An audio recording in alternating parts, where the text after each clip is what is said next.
So, trying something new on the channel. We're starting a podcast, Nick's Studio. So, I know people love to start podcasts, but this is something that I've been wanting to do for like a long time. And I've always had, the contacts. I've had YouTubers, other actors, and other filmmakers and stuff that I wanted to do it with. I finally got the chance to start it up. The audio and the software I use isn't the best, but I hope it's all right. And I'm going to try to edit the audio as best as possible. I don't have any big mics or anything. I just use like kind of my desktop audio. So it's gonna sound like a Zoom call for the thing. But I got my good friend Omar to do this with me. He's also a filmmaker. And I plan to do it more in the future, very inconsistently. Just look out for it here and there, and hopefully you guys enjoy it. I really enjoy doing these podcasts, so no matter what, I'll continue to make it and eventually do stuff with like actors and other filmmakers and YouTubers in the future. So I think it's going to be really fun. We had a really nice chat here about film school, Hollywood, and other movies, and it was a good time overall. So for this, feel free to listen to on a plane, in the train, at the gym, in the car.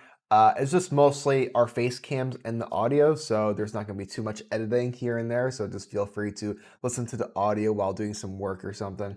But yeah, that's about it. Enjoy the podcast. All right, we're trying something new today. We got a little podcast here. I got my good friend Omar today with me. What's up, We're everybody? both filmmakers, so we're just going to talk about kind of our filmmaking journey and what we've been working on. Obviously, if you guys are new to the channel, my name is Nick Parren.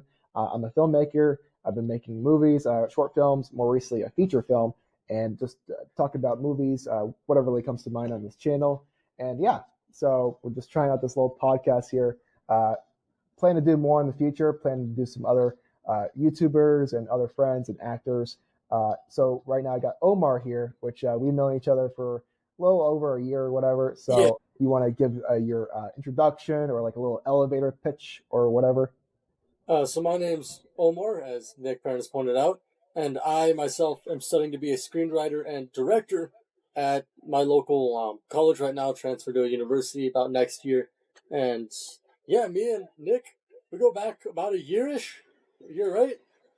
Yeah, About it's a a year, a little less. little But we less than met that. online. This is our first time actually talking.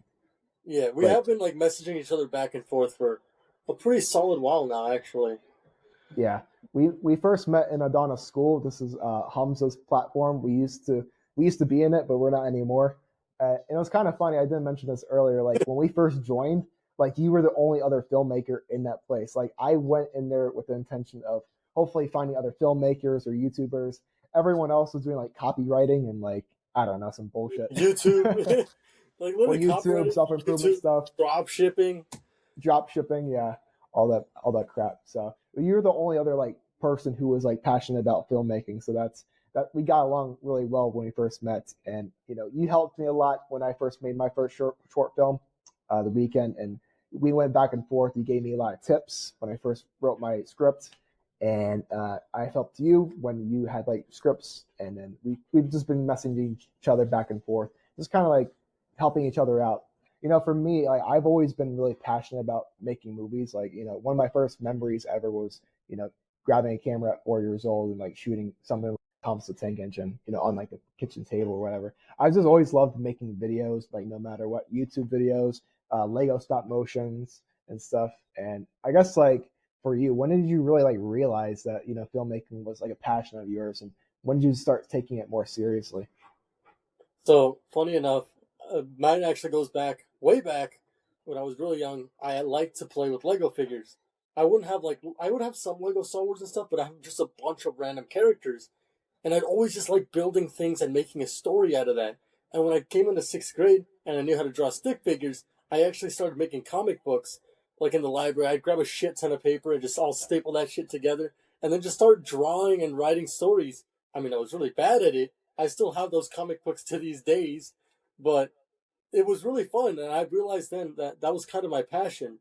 But for like the next few years of my life, I just kind of ignore it until I started really coming up with the story I'm coming up with now. And then I've just gone back to work on it and loving it, you know? Right, yeah. I definitely relate to the story about the Legos and stuff. I remember I still have my Lego. I still play with Legos here and there. I buy new ones, but Matt, I remember when me and my neighbors, we would just like have all like bins and bins of Legos, and it was like a Saturday night, and just making like random ass stories. And I really remember like just the craziness like we used to make up. Like remember like the Lego movie, like it Oh was yeah. kind of like that. I think it all kind of goes back to storytelling in general. Like I just love like a good story at the end of the day. And I think film is one of the best ways to show that, and that's why I'm really passionate about filmmaking of itself. There's books, there's audio books, there's other forms of storytelling, but I think film is like one of the best ones. I mean, do you agree with that, or do you think like books and stuff? Well, I know you're making a comic book right now, so you want to talk about that? I guess since we're on that topic. Yeah, so currently speaking, I've been working on a comic book. I have been hiring artists and like so monster artists to draw me things like this guy you see here, you know, Yeah, other shit. things like this. I've Oh, been damn. sketching out and laying out story details, drawing like maps and diagrams of characters, just trying to get into their heads and understand them. So, yeah, if you want to see a bit of the comic book, I printed out like a small sheet of what's currently going on right now with our progress. Still working on issue one, seeing some concept art for the book here. Yeah, I So see that. early Oh shit. releases there. Hoping that the books aren't actually my final project. The books are sort of like a stepping stone for what I want to do, which is actually get that like animated or get like at least a pilot in. So Right. Yeah. yeah, Is your goal to have it animated or like yeah, live action? animated because one of the main characters is like a 5-year-old kid, and having that go on for like 3-4 years because of all the like all that progress is just that kid's gonna grow up by the time the series. Right. Yeah. Exactly. Especially like when like Hollywood has like child actors, like Stranger Things. Like all the Stranger Things actors are in their 20s now, and they started when they're like what 10. you know. Yeah. So I mean, really, for me, live action would be great if we could do it all in like one go and then release the seasons out separately while we're animating and stuff. yeah, it seems like animation might be the way to go for your specific story. And Yeah. was that always kind of like the plan, or at least like the idea that you wanted? Because I think back then you said you wanted to do a live action, unless I had that incorrect. No, I actually always wanted to do it animated. I always love animated like films and stuff like that. I mean, I know animation's hella expensive, but quite granted, Game of Thrones was like 20 million per episode, and I've checked the prices for like Star Wars: The Clone Wars episodes. They're like $1 million each compared to like Game of Thrones 20 million. I think Right. animation save a good amount of money on actors and budgets and stuff, so it really Yeah, just it's cuts it definitely down. it's definitely budget friendly. I think to do animation. You don't need to do load scatterings, have these big epic like set pieces or whatever. So yeah, that'll be a good thing for the future. So for this comic book specifically, like, did you have any specific like inspirations or inspirations like from any certain like movie or TV show in the past? Oh, I have a bunch of inspiration. So, what mainly inspired the show that is, well, the comic is called The Night Hunter. What mainly inspired it was actually Halo, Doom, Pacific Rim, and a bit of Stranger Things. Oh really? Oh yeah, yeah. Definitely Yeah. the concept art really looked like the Stranger Things like monsters and stuff. So that Well, only definitely this reminded me one of that. because there's about 40 other monsters that I have drawn. These are just two that I actually really like. Yeah, that And that scene or that photo right there really reminded me of one of the scenes from season one of Stranger Things. yeah, Yeah, some yeah, of these monsters are inspired off of things like Stranger Things monsters, monsters from Warhammer 40K, Star Wars, Pacific Rim. Like I go all corners of the internet to scour and find like cool monster designs. I have like a full like 300 photos and of like a giant like album just of monsters I've cataloged, and whenever I go to my artist, I'm like, okay, I want it to be a combination of this one, this one, this one, and this one. What can you come up with? And oftentimes, like the artist draws like 5 different versions of the monster. We pick one, and then we just improve that one. It's like how you do a story, you know? right, yeah, yeah. There's this website, I forget the name of it, where like you can take shots from movies, and it's kind of like an inspiration thing for filmmakers. I don't remember the name. Do you know what I'm talking about? No, I don't think so. For some reason, it costs money to use. I haven't used it, but I was going to use it for my next project, but I realized it was like $25 to use. I'm like, yeah, it's not worth it just to look up Per images. month? Sorry, what? Was it per month or was it like one payment? Oh, I think it was like, yeah, per month. But I Oh mean, like, man. I'm not gonna like waste on that. But it was basically a website where you can like search up any certain movie, a specific type of shot that you're going for, and it really was like it was kind of like for like mood boards and stuff. Like, have you ever used a mood board for like a presentation or whatever? Can't say I have. Oh, okay. Yeah, because I didn't know if you're in your class do that, like where you have like where you like pitch your movie idea and then you have to have like a mood board basically showing different shots from different movies and showing like how it's like what it's inspired by basically. Hmm. Yeah.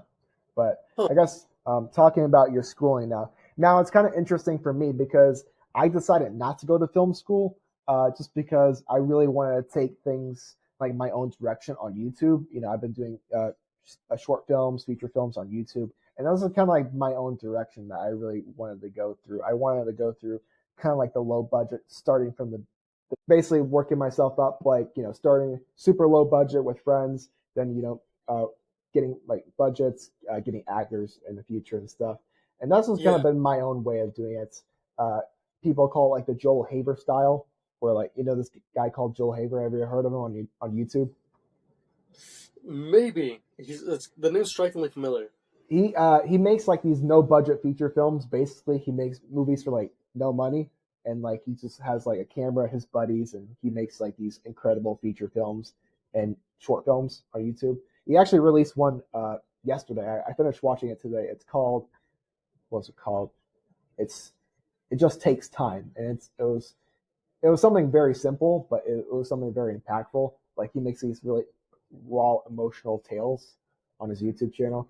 But anyways, like I guess the thing I want to just talk about, uh, you specifically, you went through like film school and you've been doing it for like what, like 1 2 years now. Yeah.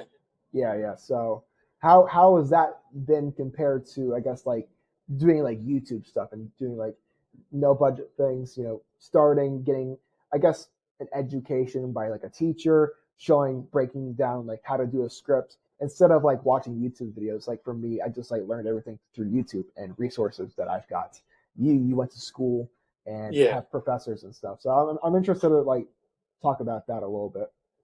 Well, it's kind of funny you mentioned this because the professors I have aren't the most like the kind of professors like, oh, you can come in late, all that. No, it's like my professor, friggin' the guy's a mad lad because he's like you.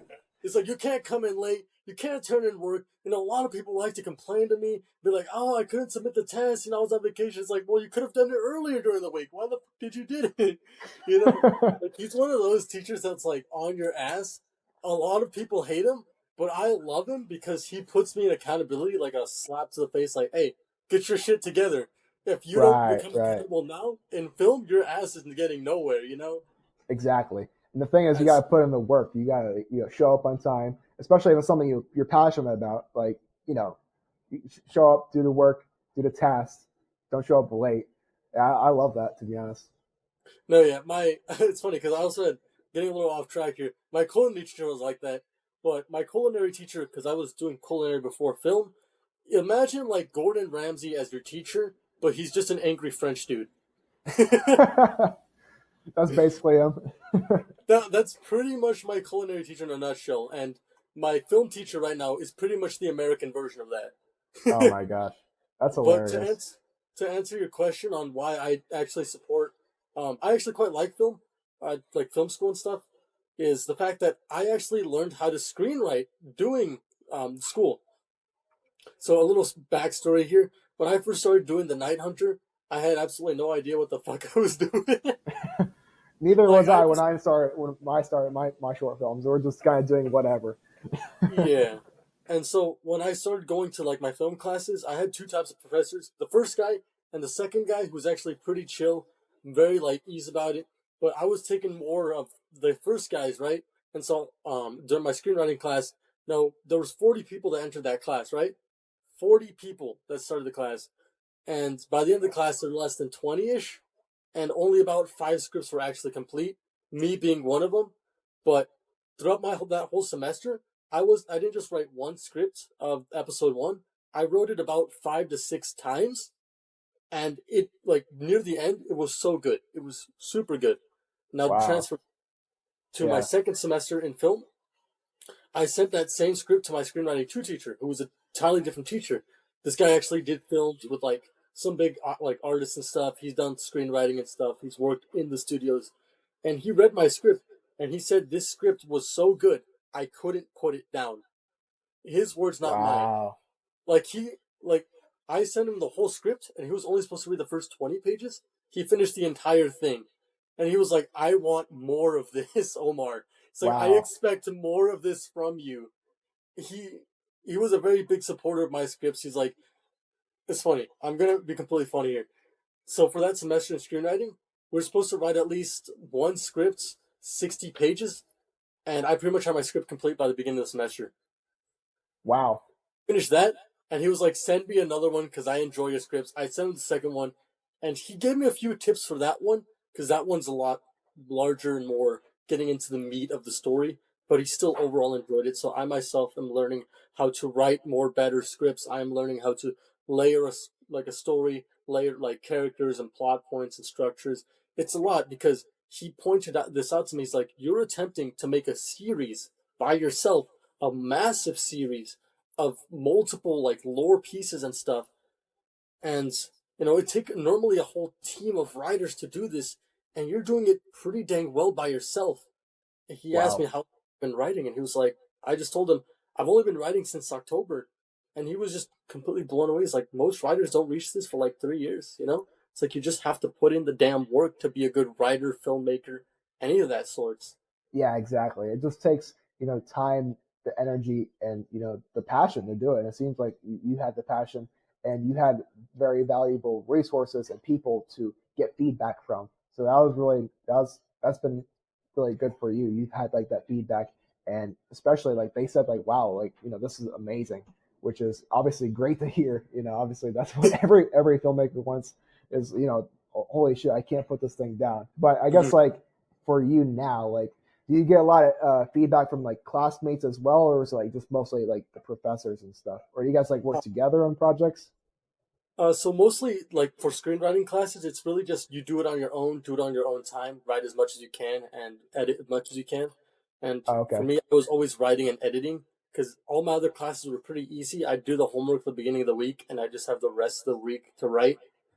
And so I had time, and I had these teachers to give me a lot of feedback on how to write and such like that. And some people need to be told what to do because a lot of people nowadays won't do the damn work unless someone tells them to. Exactly, yeah. And I think that's part of the whole thing with being a filmmaker, specifically is one, if you're passionate about it, you can't like just sit on your ass and do jack shit. You have to put in the work and structure it right. You have to learn. You have to keep on going no matter what, because in the beginning it's really hard to actually like pull off. Like when I first did my first short films, I had to like, really like be committed to it, and it took months and months. Even just to, like write something, it takes a lot to like takes a lot out of you. It's a lot of energy to do, and You're like putting your heart and soul into that work. It's tough. exactly, yeah. And it's something that's, if you're truly passionate about, you have to like put in the work and stuff. And I think that's something I've been more uh, I've been getting better at recently. I think my work ethic, like throughout high school and stuff, wasn't really good. I think no one's was. I think everyone was just lazy. I don't Our know. generation is lazy, dude. Yeah, I think that goes a big part with it. And it's funny to think about, because in high school that was like really the only time where, or like late high school, is when I wasn't creating. I was creating like at every other point in time. And I think when I hit high school, I don't know, I just got like lazy. I was in film school, or I was in a film class my first 1.5 years of high school, and then COVID hit, and then I kind of just dropped the ball. But I did like newscast. I was doing like art school news, and I made short films. I did a few other projects in that. So I've always been passionate about filmmaking, doing the film stuff. And now we're talking about film school. You didn't make me remind me of like my memories when I did have that feedback when we wrote scripts for short things, and having a good teacher and having good feedback is always a good uh, position to have, is having that resource for accountability and feedback as well. And I think Hmm. now we're in the age of like digital stuff and online friends and stuff. I've had including you, people to go to for advice for my films, especially. Uh, going online on forums, on school, the website, and having someone to look at a script or look at a clip and just say, "Hey, what do you think about this?" And that person on the other side gives you a full breakdown on what to do is something really powerful and something that you can say, "Oh wow, okay, this person really cares about my stuff, and they're giving Hmm. me good feedback," which is really Yeah. great. So that's something Oh, that we both have in common. We both had like a lot of great feedback and advice from great people. yeah. Having people around you in film is very important to keep like developing that creative energy. Because sometimes, I was writing a lot during the summer, but I didn't have much motivation because I really had no one to really show my scripts to. And for the meantime, I'm hitting the season finale of season one, but yet I still have to go back and re-edit things from episode four to episode like nine, the finale. And I lost a lot of motivation because I had to rewrite and shift a lot of scripts. So having people to be like there for you and be like, yo, this is good, do this, edit this, giving feedback on you really does put motivation inside of you. Right. Yeah. That's also another thing is motivation. Having the accountability and people to look over you and say, "Hey, you're doing this right. You need to work on this." That also gives you more motivation as well, because I think no matter what, if you're doing film or big project, you always lose motivation at some point just because the project in of itself is so grand and large. I experienced this like yesterday where I was like, "Holy shit! Like, I'm not happy with this. This isn't going the way I want. Should I give up?" But at the end, I can't give up because there's people counting on me and giving me good advice. So if I were to give up, it wouldn't be worth it.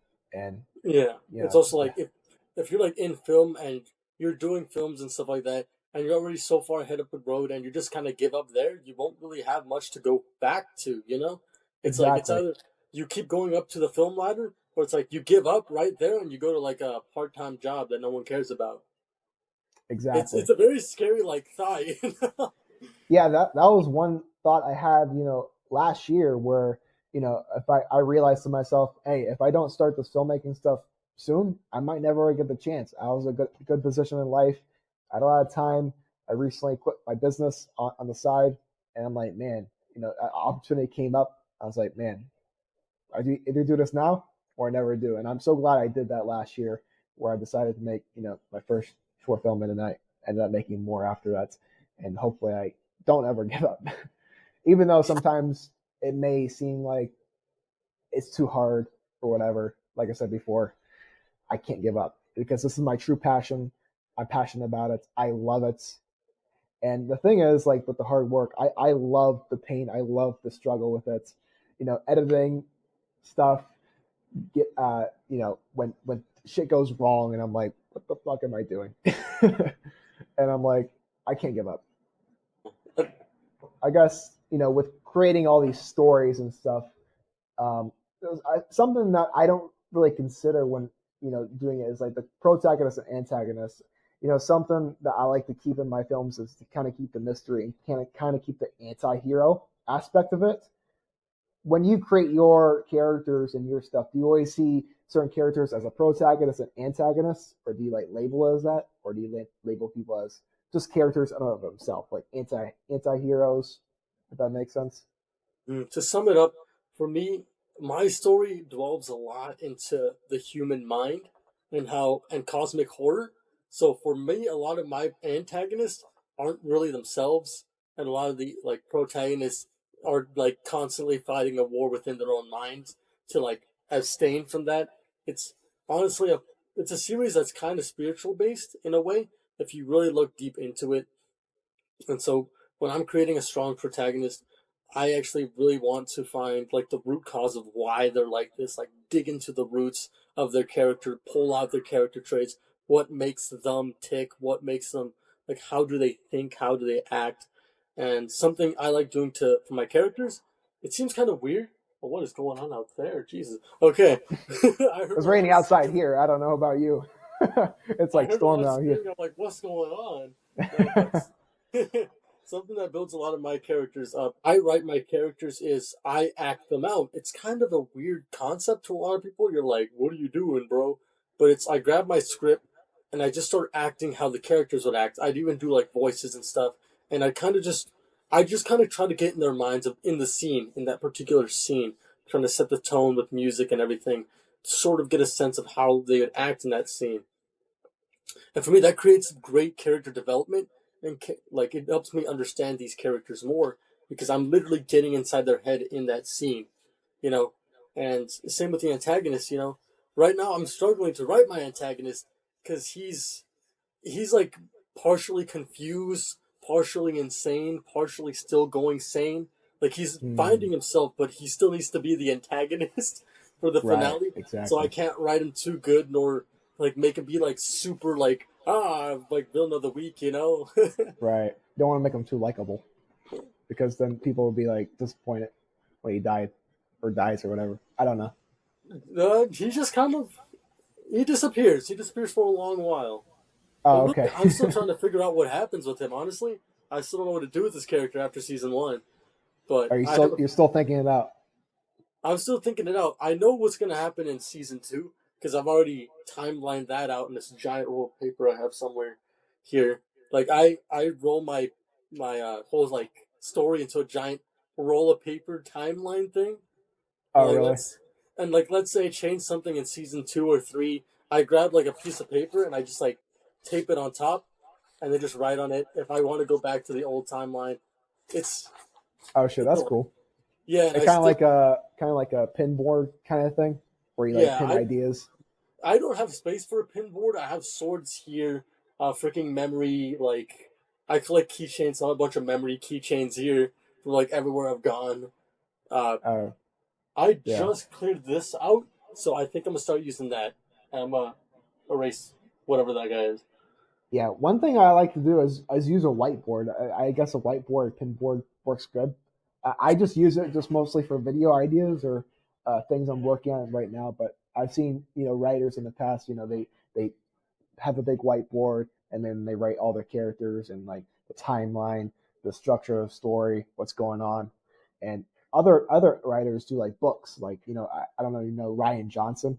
Mm-hmm. He writes like a full book based on each character and their motive, backstory, and stuff. And I Hmm. guess the next thing I guess wanted to breach the conversation into is: do you think like great characters make great stories in of itself? Like, does a great character make a great story automatically, or does like the story and character are separate? No, I can honestly see a few examples. Not at the top of my head, but you know, I'm gonna just have to kind of say that stories are very dependent on what's kind of going on during the story. Now, you could have a great character and a really stupidly simple plot, and the story works great. Like it just flows nicely. Like just look at Despicable Me. Like the first one, it just had Gru just kind of learning how to take care of girls while trying to steal the moon. You know, it was super Yeah, simple. Yet I love that movie. It's kind of weird to say I love Despicable Me, but I love Despicable Me one. That movie had so much growth in the characters, and the plot, while stupidly simple and had like a little twist, wasn't exactly a twist. You saw it coming from like the beginning of the movie, you know. exactly, But exactly. building strong characters isn't always everything because sometimes if you write a plot and then like there's a shit ton of plot holes in there, it's just not going to line up, and people are just not going to like the story. The character's phenomenal. The story was like, blah, you know. Oh So yeah, definitely. There's been examples of that. Definitely more recently, a few things I saw that kind of pop in my mind. But I think there are some exceptions. Like personally, there's movies I've seen where they're mostly like character studies, and I think the story is the character. Like the story of like if we like go to real life, the story of ourself is our character. The story mhm. of seeing someone or seeing something, and not every movie has a certain like plot story, like certain. thing about it. Uh, one thing that kind of comes to mind is Joker. I mean, Joker doesn't really have a necessary story to it. I mean, Yeah. it's just mostly a character study. We watch this character and things kind of happen to him, and it's just about this guy who gets down on his luck. He gets mental illness, and you just see him kind of fall flat on his face and rise up as a villain. Um, Mhm. to me, characters are stories because certain things happen to characters, but it's not necessarily a plot. So there's like different movies that have like, like like Star Wars or something. Star Wars has a plot. There's good versus bad, but there's different types of like movies, more like an indie movie where it's just mostly about like a character. We watch them, kind of like a hangout movie where we watch certain characters. Mhm. That to me is still considered a story, and I think even Yeah. those ones might even be the best types of stories, just because I really love watching characters and observing characters, and especially like weird people, Mhm. like I can kind of American see where you're. Psycho or Oh, whatever. sorry for interrupting, bro. Yeah, I was just saying like either like American Psycho or just people who are different in that certain sense. Those are the best types of stories to watch for me. You know what I'm saying? Mm. Yeah. Uh, I guess it's because art is pretty, subjective kind of term. A lot of Yeah, people like to go for it for like the explosions. A lot of people like some people like to go into it for like the characters, others for plots. So art is like a very subjective thing. I personally like having strong characters in the story. As you said, if a character's like, let's look at most recent examples, like the new Star Wars trilogy. I know everyone's bashing that one, but that one was absolutely horrendous. Like, I like that. I mean, the action sequences and everything was pretty cool, but just some of the characters felt really flat in their faces. Like there was promise for potential, and then what was his name again? Ryan Johnson. Right. Ryan Johnson. Yeah, I think it was no, not Ryan Johnson. What's his name? He came in and just completely destroyed a lot of the characters. I forgot his name though. That's Ryan Johnson. That's what people are talking about. Oh Even though yeah, right. I liked his movie, but some people disagree. I mean, I would go in for a nice like exploding like popcorn blockbuster flick like Fast and the Furious 20. but Right. sometimes a lot of these newer movies for me start to feel really dull. Have you started noticing that movies are like really speeding up nowadays? Like Yeah, I've noticed. Like, you mean like the production wise, like how fast they're like pumping in and out, or what no, do you mean? like the overall like story, like the 2 hour 30 minutes, just kind of feels like 70% filler and then like 30% final like act. Like it's really just like it builds up and then it's Hmm. just done in like an instant. Have you noticed that? Like for like big climax scenes, particularly? Are you talking about? No, it's just like overall newer movies after like 2019, 2018. They all just started to feel really fast for me. I'm not Really? I'm not sure really what it is, but they've just started to like blur by. Like I'm paying attention to the movie and everything, and they're just like, gone, done. And Uh, you don't feel like like as immersed in the moment as you do like in the past with like older movies. like Lord of the Rings, absolutely freaking amazing movies. Pirates of the Caribbean's amazing movie. Pacific Rim, Definitely. amazing movie. It's like they took their time to like grow the story and spread everything out easily. But nowadays it feels like the pacing is just way too fast. Really? That's the Yeah. first time I've heard of someone say that. To be honest, I mean, for me personally, with movies I've seen, I haven't really felt that. To be honest, but Hmm. I can relate to movies after 2019 feeling weird. Like, I don't know, it's just back in like 2019 and in the past, it just felt like movies were more special, and now it feels more. I don't know. It feels a little bit different. Like a few nights ago, I saw the new Alien movie, and I really liked it. It felt like a great movie overall. But there's something about newer movies. I feel like there's just too much of like new Hollywood and stuff.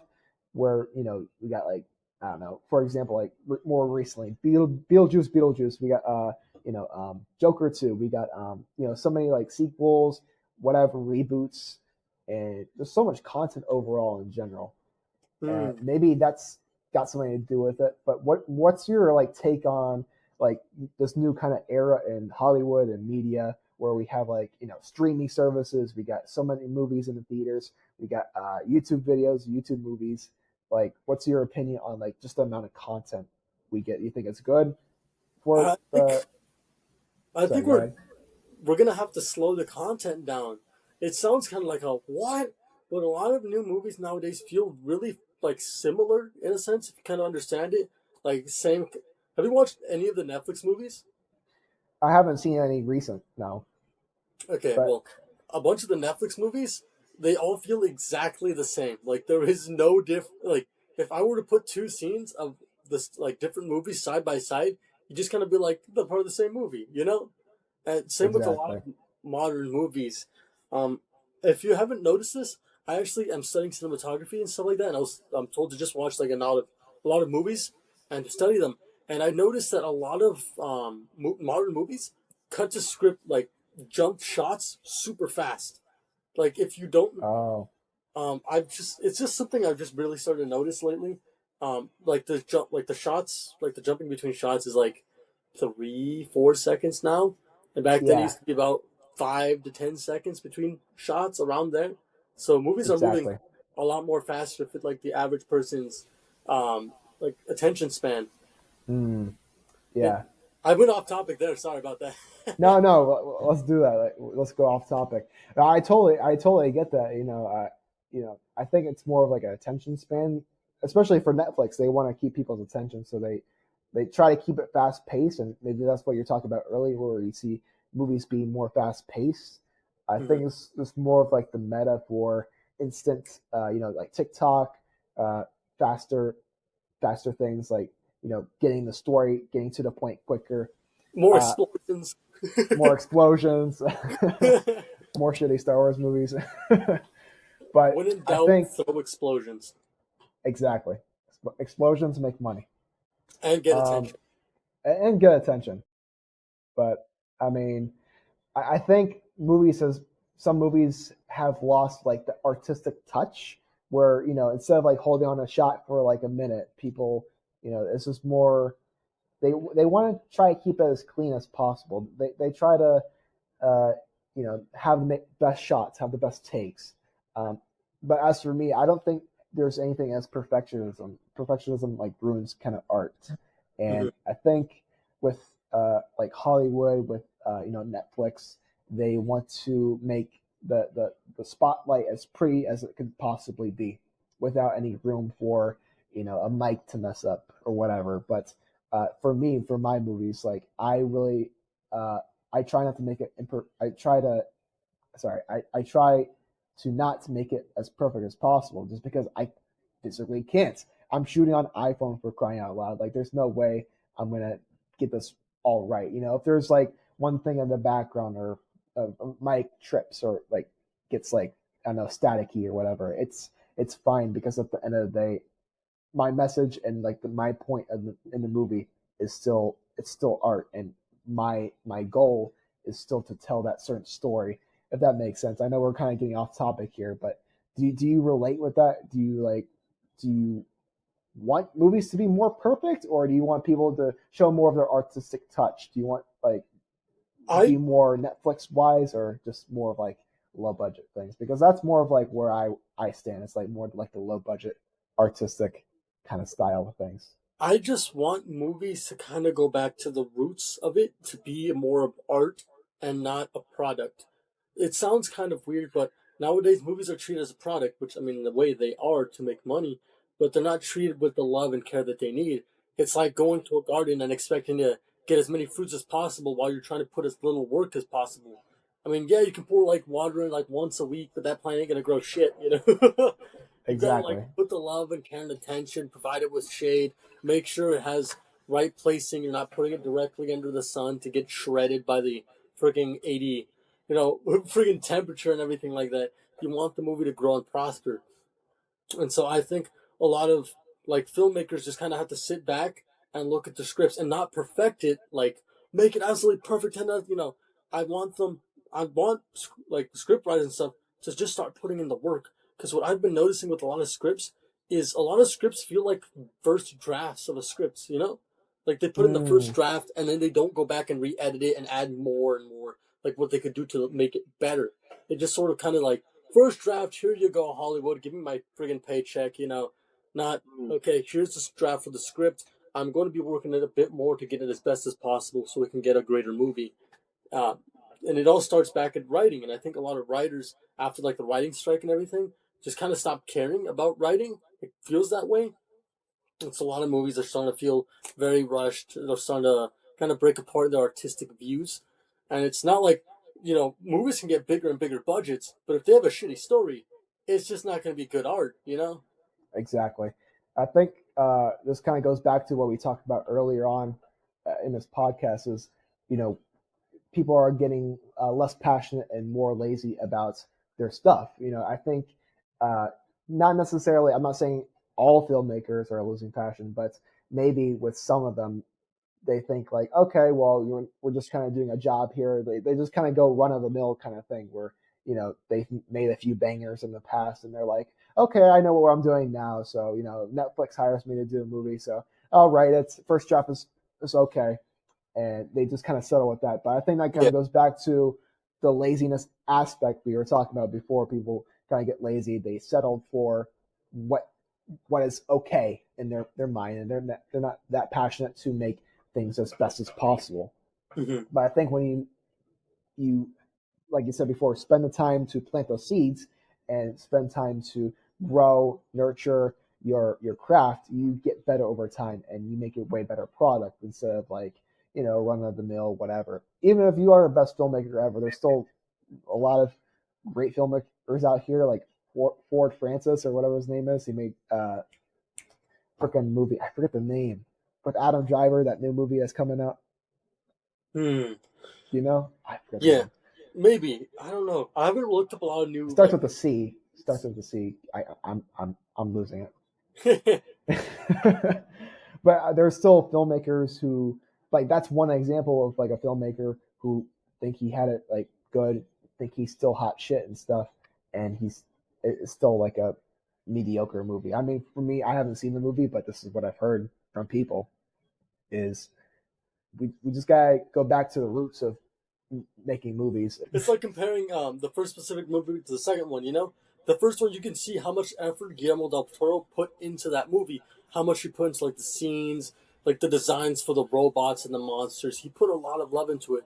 The second one, while it tried to do the same thing, failed to get the captivation of the audience and the fans because it felt like they didn't put enough effort or love into it. Like they just kind of wrote the script, maybe made the script pretty good and make some sense, and then just kind of half-assed it with like the rest of the things and sort of just made it separate from what it originally is. And I feel like that's Mm, what's been going on recently with movies. It's not like sequels or anything, but like let's say a good director makes a banger, makes another banger. Then he just like people watch my shit. I've made a bunch of good movies, lower budget, okay, okay, okay. Oh, this one's kind of good, okay, okay. It's just they're not really trying anymore because they know they've already reached that success. So it's like why bother? For me, right, yeah. I'm gonna be kind of honest.